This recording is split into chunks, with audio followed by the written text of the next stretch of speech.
Good evening, men, fathers, sons, brothers. Today, as we celebrate Father's Day, I want to talk to you about something that matters more than the ties, tools, or the grilling accessories that you might have received today.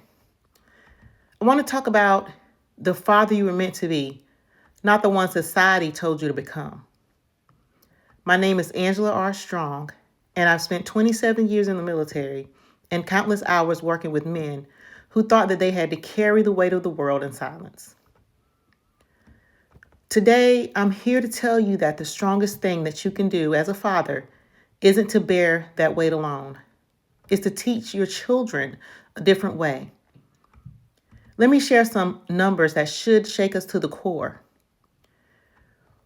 Recent research shows that men account for nearly 80% of suicides in the United States. Approximately 29% of men have no primary care doctor.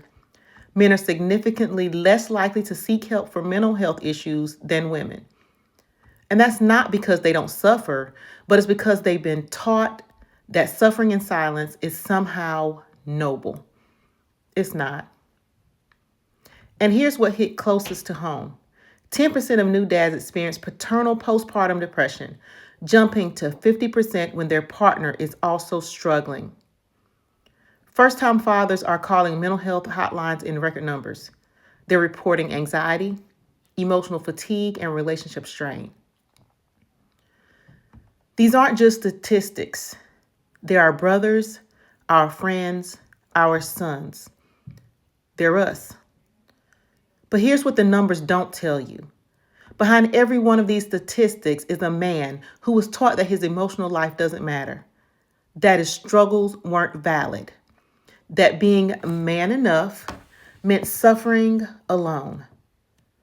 I think about Mark sitting in his father's old cabin, watching his 10-year-old son David work on a model airplane. 3 generations of men in his family had perfected the art of not talking about everything that mattered. His father's voice echoed in his head. Real men know how to be silent with their thoughts. But as Mark watched his son's small hands working with such concentration, he wondered what would change in his son's life, in his son's life, if he found the courage to speak now, to break the chain of silence that had bound the men in his family for generations. This is the question that every father faces. Will I pass down the emotional limitations I inherited, or will I give my children something better? How many of you remember your father's hands but not his heart? How many of you learned to fix things, build things, provide things, but never learned to express the depth of your love, your fears, your dreams? I've worked with men who can navigate the most dangerous waters, lead teams through crisis, build businesses from nothing, but who can't tell their children, I'm proud of you, without their voice breaking. And that's not because they're weak, but because they were never taught that emotional expression was a part of strength. The tragedy isn't that these men don't feel deeply, it's that they were convinced their feelings didn't matter. So today I want to challenge you to redefine what it means to be man enough. As a father, being man enough doesn't mean having all the answers, never showing vulnerability, solving every problem through force or logic, providing financially while remaining emotionally distant, raising children who fear disappointing you. Being man enough as a father means having the courage to say, I don't know, but we'll figure it out together. Showing your children that strength includes emotional intelligence. Teaching them that feelings are information, not weakness. Being present not just physically, but emotionally. Raising children who feel safe bringing their struggles to you. Let me give you a practical tool that can transform how you show up as a father. It's called the power pause, and it's designed to help you respond rather than react in those crucial parenting moments. First, you have to stop. When your child pushes your buttons, when they're struggling, when you feel that familiar surge of frustration or helplessness, physically, stop. Don't speak, don't act, just stop. Breathe. Take 3 deep, intentional breaths. This isn't about controlling your emotions. It's about creating space for wisdom to emerge. And lastly, you choose. Ask yourself, what does my child need from me right now? What response would serve them best? This question shifts you from reactive parenting to intentional fathering. Let me give you an example. Your teenager comes home and slams their door. Your inherited response might be to storm in there and demand respect. But with the power pause, you stop instead of reacting immediately. Breathe so you to create space for understanding, and you choose. My child is hurting. They need safety to express what's wrong, not another person to fight with. This isn't about becoming a pushover. It's about becoming the father who creates emotional safety so that your children come to you with their struggles instead of hiding them from you. When you choose emotional courage as a father, you create ripple effects that extend far beyond your family. Your sons learn that masculinity includes emotional intelligence, that strength and sensitivity can coexist, that real men process their feelings rather than suppress them. And your daughters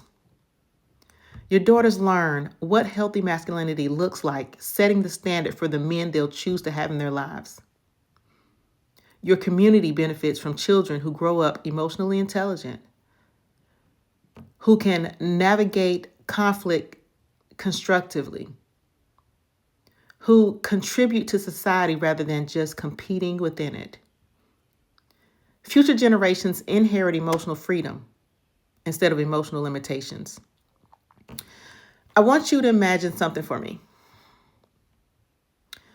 Imagine that your great-grandfather carrying burdens he never learned to share. He passed those patterns to your grandfather, who passed them to your father, who passed them to you. But it doesn't have to continue. You have the power to be the generation that breaks the cycle. You can be the father who teaches emotional intelligence alongside work ethic, who models vulnerability alongside strength, who shows your children that inner lives matter as much as their achievements. This isn't about becoming less masculine. It's about becoming more fully human. Your children don't need a perfect father.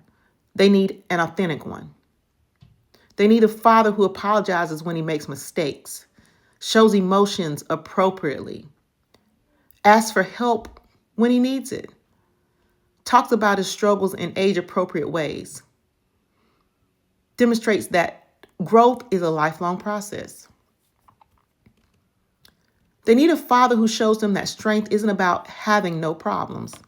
It's about facing problems with courage, wisdom, and support. Today, I'm challenging you to take 3 specific actions. First, I want you to have the conversation you've been avoiding, whether it's with your child, your father, or even yourself. Break the silence around something that matters. Second, practice the power pause this week. In one situation where you would normally react, I want you to choose to respond instead. And I want you to notice the difference that it makes. Third and last, I want you to connect with other fathers. Find one other man willing to have honest conversations about the challenges and the joys of fatherhood. Men who support each other raise stronger children. Gentlemen, the legacy you leave isn't just about what you provide or achieve. It's about who you help your children become. It's about whether they inherit your emotional limitations or your emotional growth. Every time you choose authenticity over performance, emotional intelligence over suppression, connection over isolation, you're not just changing your family, you're participating in the evolution of fatherhood itself. Your children are watching. They're learning not just from what you say, but from how you handle stress, how you process disappointment, how you navigate relationships, how you treat yourself and others. The father you were meant to be was never about being perfect. It was about being present. It was about showing up authentically, courageously, and consistently. It was about breaking the cycles that needed breaking and building the connections that needed building. You have everything within you to be this father. The question isn't whether you're capable, it's whether you're willing. Willing to be vulnerable when your children need to see that it's safe. Willing to grow when your old patterns aren't serving your family. Willing to seek help when you need it. Willing to model the emotional intelligence you want your children to have. As you celebrate today, remember that Father's Day isn't just about honoring the fathers who came before us. It's about committing to being the fathers our children need you to be. The strongest men aren't those who show strength in front of us, but those who battle and win those things that we know nothing about. Your willingness to grow emotionally, to break generational cycles, to show up authentically. These are the battles that matter most. Your children don't need you to be fathers society told you to be.